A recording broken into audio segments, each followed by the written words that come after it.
उत्तर प्रदेश में काफ़ी सरगर्मियाँ बढ़ गई हैं। बहुत दिनों से इंतजार था कि योगी जी कहाँ से चुनाव लड़ेंगे। उनको गोरखपुर से तय हुआ है कि वो चुनाव लड़ेंगे अपनी अपनी जमीन पे। क्या कहना है? पहले तो मीडिया के ज़रिए ये बात फैलाई गई थी कि वो अयोध्या से लड़ेंगे, फिर अचानक ये मालूम हुआ कि वो गोरखपुर से लड़ेंगे।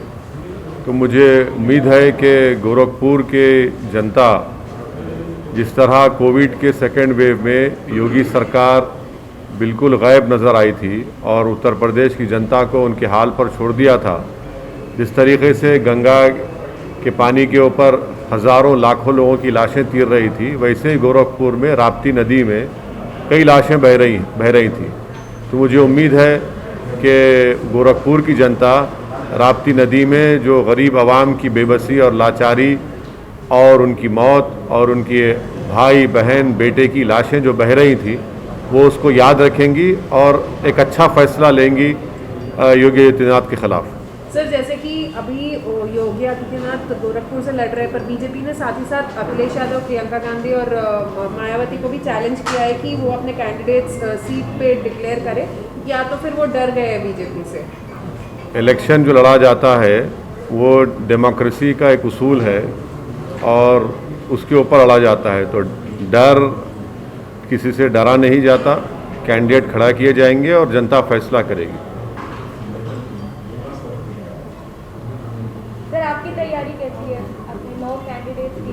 हाँ, हमारे पार्टी प्रेसिडेंट ने इस बात का ऐलान किया है कि हम लोग उत्तर प्रदेश के विधानसभा में 100 विधानसभा की सीट पर लड़ने की तैयारी कर रहे हैं और पहली लिस्ट हमने फर्स्ट फेज़ की जारी की है और भी कैंडिडेट्स दूसरे फेज़ के और दूसरे जितने फेज़ हैं उसके जारी किए जाएंगे और हम लोग पूरी तैयारी कर रहे हैं, पूरी तैयारी के साथ इस चुनाव में मुकाबला कर रहे हैं।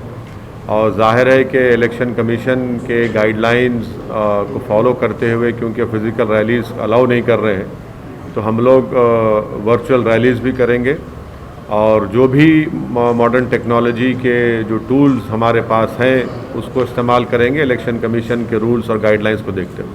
सर, आपकी रैलियों में काफ़ी तादाद में भीड़ इकट्ठा होती है। ये भी कहा जाता है कि आपकी रैलियों में भीड़ लाई नहीं जाती, खुद इकट्ठा होती है और आपको यूपी में रिस्पॉन्स भी मिल रहा है। ऐसी स्थिति में जब इस तरह के रिस्ट्रिक्शंस लगे हैं तो आपको नहीं लगता कि आपको नुकसान होगा जो आप फिजिकल रैलियाँ नहीं कर रहे हैं? नहीं, तो देखिए, हम अकेले तो नहीं है। हर पॉलिटिकल पार्टी को इलेक्शन कमीशन ने कह दिया कि फिजिकल रैलीज अलाउ नहीं करेंगे।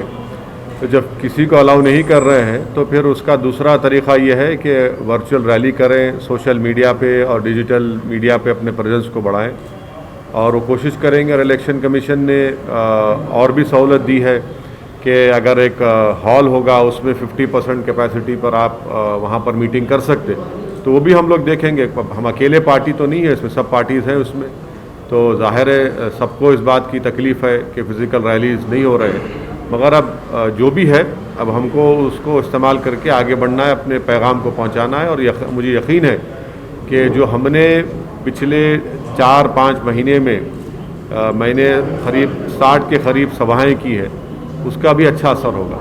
पर सर, क्या कोविड की वजह से रिजल्ट्स पे इम्पैक्ट पड़ेगा यूपी में? अब ये बताना मुश्किल है कि किस तरीके से कोविड फैलेगा, क्या होगा।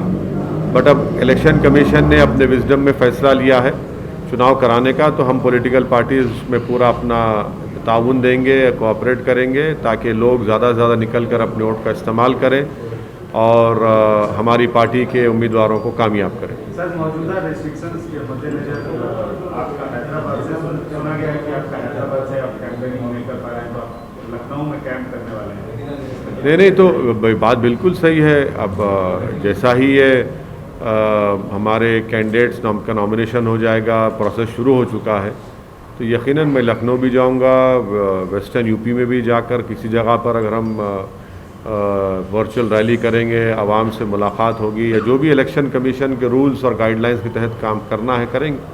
सर, वही पुराना सवाल जो आपके बारे में कहा जाता है कि आप उत्तर प्रदेश में बीजेपी को जिताने के लिए इतनी मेहनत कर रहे हैं, न कि अपनी सीटें। अब ये तो इल्ज़ाम ज़िंदगी भर मुझ पर लगता रहेगा, इसकी मुझे कोई फ़िक्र नहीं है। सवाल ये पैदा होता है कि 2014 में, 17 में, 19 में क्यों उत्तर प्रदेश में बीजेपी जीती। मेरे इस सवाल का जवाब कोई नहीं दे पा रहा है। इसलिए नहीं दे पा रहा है कि सच्चाई ये है कि ये तमाम नाम निहाद सेकुलर पार्टीज़ बीजेपी को हराने में नाकाम साबित हुई हैं। और ये भी कोई नहीं बता पा रहा है कि 2019 में MIM पार्टी सिर्फ 3 लोकसभा की सीट लड़ी तो बीजेपी कैसे 306 के ऊपर जीत जाती है। तो ये सब सवालात हैं। ये बुखलाहट का शिकार और फ्रस्ट्रेशन का शिकार होकर इनको अपनी शिकस्त नज़र आ रही है। इनके पास खुद आइडियोलॉजिकली और इंटेलेक्चुअली कैपेसिटी नहीं है बीजेपी को हराने की, तो इसीलिए मजलिस पर इल्ज़ाम लगाते हैं। सर, एक सीनियर जर्नलिस्ट ने एक आर्टिकल लिखा है कि आप थोड़ा यूपी इलेक्शन नज़दीक आया, थोड़ा स्लो हो गए, आप उतने तेवर, उतना आक्रामकता नहीं रह गई। नहीं तो उनको अपनी राय का हक हासिल है। वो सीनियर कितने हैं, जूनियर कितने, मुझे उससे परवाह नहीं है। लोग लिखते रहते हैं। अब उनको खुशी हो रही है या पेट में दर्द हो रहा है मेरे को नहीं मालूम, और हम तो अपना काम कर रहे हैं और करते रहेंगे। The NCPCR writes to DM Sharanpur stating that complaint received against Darul Uloom Deoband's website and unlawful and misleading fatwas being issued by them. Well, the NCPCR should know that a fatwa is what? A fatwa is a mere legal opinion given.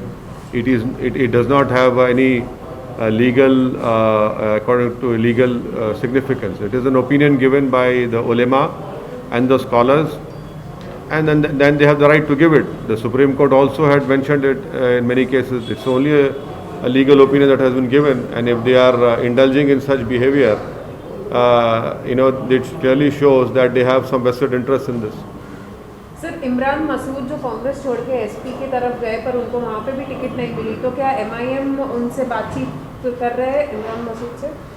नहीं, इमरान मसूद साहब से हमारी कोई contact नहीं है, ना उनसे कोई बातचीत है। हाँ, ये बात सही है कि वो समाजवादी पार्टी में गए और उसके बाद जो मीडिया की इत्तलात हैं कि वहाँ से भी उनको इज़्ज़त और उनका मुकाम नहीं दिया गया।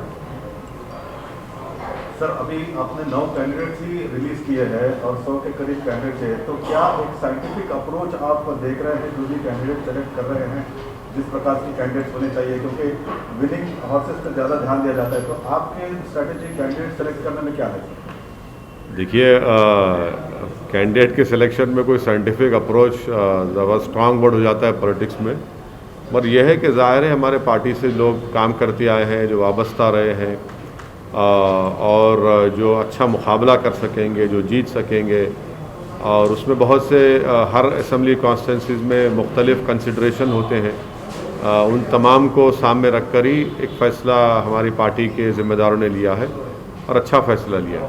Sir, all India Muslim personal law board ने आपको लेटर लिखा sir? All India Muslim personal law board नहीं लिखा मुझे लेटर, वो गलत बात है। All India Muslim personal law board का कॉन्स्टिट्यूशन क्लियर है, वो पॉलिटिक्स में इन्वॉल्व नहीं होता। तो आपको ये बात समझने की ज़रूरत है। कई मरतबा हम ये कह चुके हैं कि पर्सनल लॉ बोर्ड सियासत से, अमली सियासत से उसका कोई ताल्लुक़ नहीं है, ना वो उनका पोजीशन है।